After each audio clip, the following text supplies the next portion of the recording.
ஒரு நல்ல ரிச் லுக்கில் கம்மியான செலவில் ஃப்ரைட் நூடுல் ஒன்றை எப்படி வீட்டிலே செய்கிறதுன்னு வாங்க இந்த வீடியோவில் பார்ப்போம்.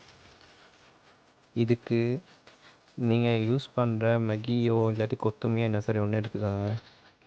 அதில் உள்ள மசாலா இல்லாமல் அந்த நூடுலில் மட்டும் தண்ணி சேர்த்து ஹாஃப் பாயிலுக்கு வேக வச்சு எடுத்துக்கோங்க. அதுக்கு தேவையான வெள்ளைப்பூடு, வெங்காயம், ஒரு பச்சை மிளகாய், கொஞ்சமாக கருவேப்பிலை இதெல்லாம் சின்னதாக சாப் பண்ணி எடுத்துக்கோங்க. ஒரு பேனை வச்சு அதில் கொஞ்சமாக எண்ணெய் விட்டு வெள்ளைப்பூடு, பச்சை மிளகா, நறுக்கி வச்ச வெங்காயம், கருவேப்பிலை இதெல்லாம் சேர்த்து நல்லா ஃப்ரை பண்ணி வதக்கிக்கோங்க. வீட்டில் சிக்கன் அப்படி இல்லாட்டி பீஃப் என்ன சார் இருந்துச்சுன்னு சொன்னால் அதில் ஒரு 2 பீஸ் எடுத்து உங்களுக்கு எது இருக்கோ அதில் கொஞ்சமாக பிச்சு அதையும் வேறு எடுத்து வச்சுக்கோங்க. இது வதங்கி கொண்டு போகக்குள்ள அந்த என்ன மீட் இருக்கோ அந்த மீட்டை நடுவில் சேர்த்து அதையும் கொஞ்சம் ஃப்ரை ஆகிற மாதிரிக்கு ஃப்ரை பண்ணிக்கோங்க.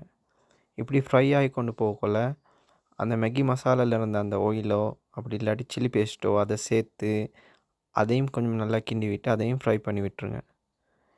இது நல்லா ஃப்ரை ஆகி கொண்டு வரும்போது கொஞ்சமாக உப்பு மட்டும் சேர்த்து அதோட அந்த மேகியில் உள்ள மசாலாவையும் அது கூட சேர்த்து நல்லா கிண்டி அதையும் கொஞ்சம் நேரம் நல்லா ஃப்ரை பண்ணி விட்டுருங்க.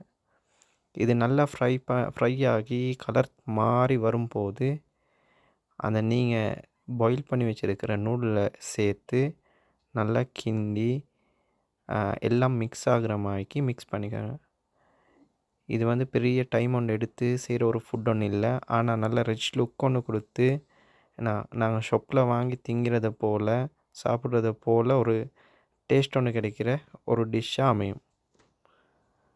லாஸ்ட் எண்டிங்கில் ஃபினிஷிங் இந்த மாதிரி தான் இருக்கும்.